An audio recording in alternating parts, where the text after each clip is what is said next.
Praise lord. ધન્યવાદ. આ સવારમાં પ્રભુની સંગતિમાં તથા દૈનિક વચન દ્વારા, દૈનિક વચનના માધ્યમ દ્વારા પ્રભુના વચનો આપણે કરવાના માટે પ્રભુએ ફરી એકવાર સમય અને તક આપી છે. માટે ધન્યવાદ આપીએ છીએ. પ્રભુજીને સ્તુતિ કરીએ છીએ અને આભાર માનીએ છીએ. છેલ્લા સમયમાં આપણે કેટલાક સાવચેત રહેવું બહુ જરૂરી છે, કેમ કે બાઇબલની ભવિષ્યવાણીઓ આપણે જોઈ શકીએ છીએ, સાંભળી શકીએ છીએ, કાને આપણે સાંભળતા રહ્યા છે, કેમ કે છેલ્લો સમય છે. એટલા માટે ભાલો આપણે બહુ જ સાવચેતીમાં રહેવાની જરૂર છે, કેમ કે બાઇબલના એક એક વર્ડ, એક એક શબ્દ સત્ય થઈ રહ્યા છે. એવી જ ભવિષ્યવાણી પણ આપણા માટે બાઇબલની અંદર લખવામાં આવી છે. આવો વચનમાં જતાં પહેલાં આપણે ટૂંકી પ્રાર્થના કરીએ. ધન્યવાદ રાજા, ધન્યવાદ પિતા પરમેશ્વર, ધન્યવાદ પવિત્ર આત્મા, તમારી અદ્ભુત દયા કૃપાના માટે સ્તુતિ કરીએ છીએ. ધન્યવાદ આપીએ છીએ પ્રભુજી. આ સમય તમે ફરી એકવાર અમને આપ્યો છે. દૈનિક વચનના માધ્યમ દ્વારા વચનને આપલે કરવાના માટે સ્તુતિ કરીએ છીએ. પવિત્ર આત્માની અગવાઈ, પવિત્ર આત્માની સાથ સહકાર અમે માંગીએ છીએ પ્રભુજી. હા પિતા પરમેશ્વર, અમને વચનમાં લઈ જાઓ, સમજણ આપો, એ અમારી પ્રાર્થના છે પ્રભુજી. આ નિર્માન મહિમા ગૌરવ સગળું તમને આપીને પ્રાર્થના પ્રભુ ઈસુ ખ્રિસ્તના સામર્થ્ય નામમાં માંગી લઈએ છીએ પિતા. આમેન. પ્રભુજી જે સમયની અંદર આ જગત પર હતા તે સમયની અંદર શિષ્યોની સાથે વાત કરતા હતા અને કહેતા હતા. માથી લખેલી સુવાર્તાની અંદર લખવામાં આવ્યું છે 19મા અધ્યાયની અંદર. ત્યાં લખવામાં આવ્યું છે એમના જે શિષ્યો હતા તે શિષ્ય બધું છોડીને પ્રભુની પાસે આવે છે. પ્રભુ જ્યારે આમંત્રણ કરે છે, મચ્છી પકડતા હોય ત્યાંથી બોલાવે છે, દાણ લેતા હોય ત્યાંથી બોલાવે છે. બધા શિષ્યોને અમુક અમુક જગ્યાએથી એ લોકોને અલગ અલગ જગ્યાએથી બોલાવવામાં આવે છે. અને તે સમયની અંદર પિત્તર કહે છે કે પ્રભુજી, અમે સગળું છોડીને તમારી પાછળ આવ્યા છે, તો અમને શું મળશે? ભલા આપણે પણ બધું છોડીને, ઘણા દાસો છે, દાસીઓ છે, પોતાનો પરિવાર છોડી દીધો છે, પોતાના ઘરનાને છોડી દીધા છે, પોતાના લોકોથી અલગ રહીને પ્રભુની સેવા કરી રહ્યા છે. પણ વાલાઓ, એ સેવાની અંદર શું પરમેશ્વર ખુશ છે કે નહીં તે આપણે કદી ક્યારેક વિચાર્યું હશે?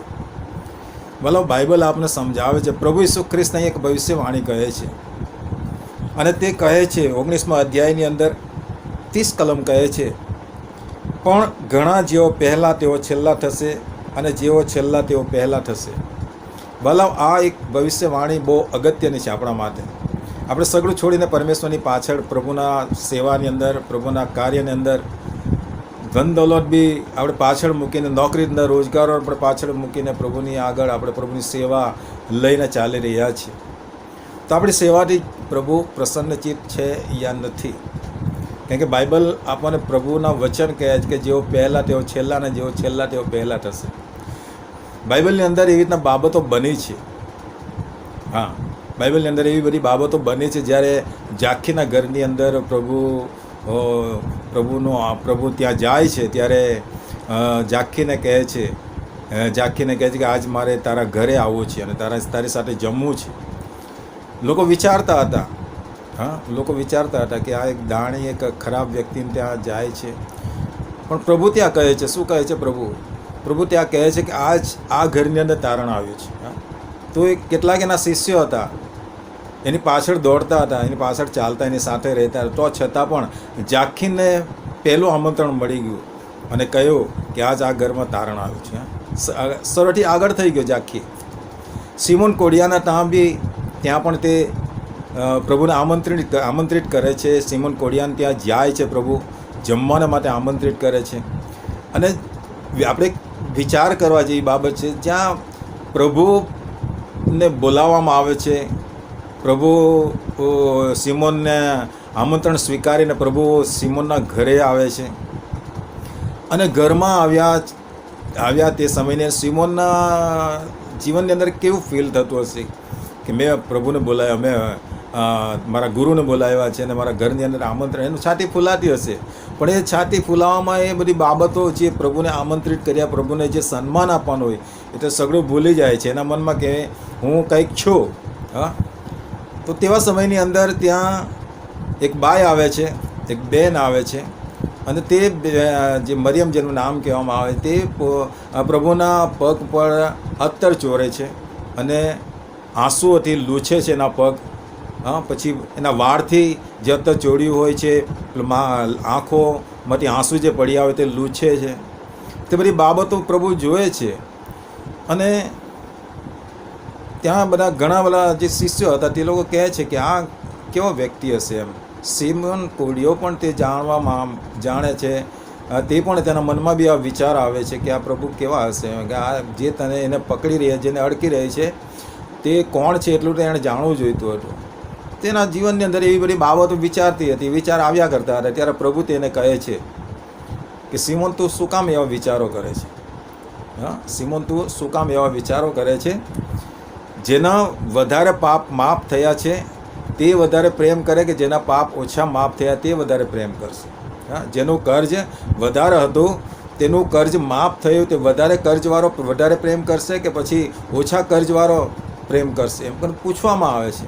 ત્યારે સિમોન કહે છે કે જેનું વધારે માફ થયું તે વધારે પ્રેમ કરશે. તો બસ એ જ બાબત અહીંયા આપણે જોઈ શકીએ છીએ કે સિમોન કોળીએ આમંત્રિત કર્યા પ્રભુને, પણ તે એક સિમોન કોળીઓ રહી ગયો અને તે પહેલાં મરિયમબાઈ તેને સન્માન મળી ગયું. સિમોન કરતાં પહેલાં નીકળી ગઈ. અને બાઇબલ આપણને સમજાવે છે સિમોન કરતાં તે પહેલાં નીકળી ગઈ. અને સિમોન તો કોઢિયો હતો અને તેનો કોડ બી આમનેમ રહ્યો, પણ પેલી બાઈ પ્રભુથી સન્માનિત થઈ. એ જ રીતના જ્યારે આપણે જોઈ શકીએ છીએ કાલવીના વધસ્તંભની આજુબાજુ જેઓને વધસ્તંભ પર જડવામાં આવ્યા હતા, એક બંને બાજુ પ્રભુની, એક આ બાજુ ને એક આ સાઈડ પર, ડાબી અને જમણી સાઈડ પર.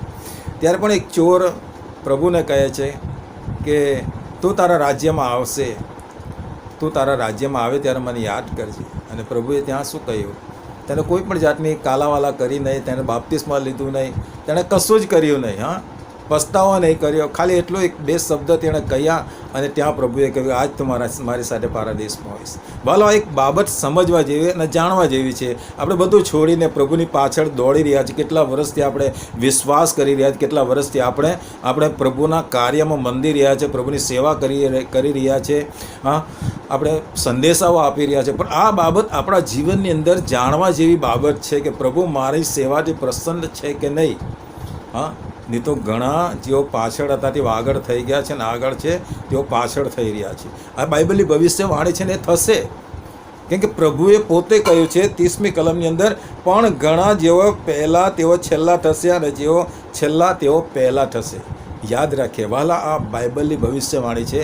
આ વચનને બહુ બારીકીથી આપણે સમજવાની જરૂર છે, આપણા જીવનની અંદર એને લાવવાની જરૂર છે.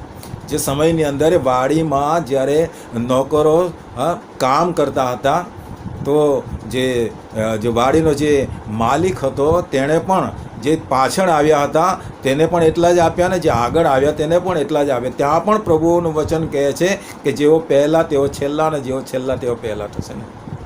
તો વાલો, આપણે જાણવા જેવી બાબત એ છે કે આપણે આગળ છે કે પાછળ છે, ક્યાં અટવાયા છે, એની ખાસ માહિતી આપણા જીવનની અંદર રાખવી બહુ જરૂરી છે. કેમ કે બાઇબલની ભવિષ્યવાણી આપણે છેલ્લા સમયની અંદર જોઈ રહ્યા છીએ.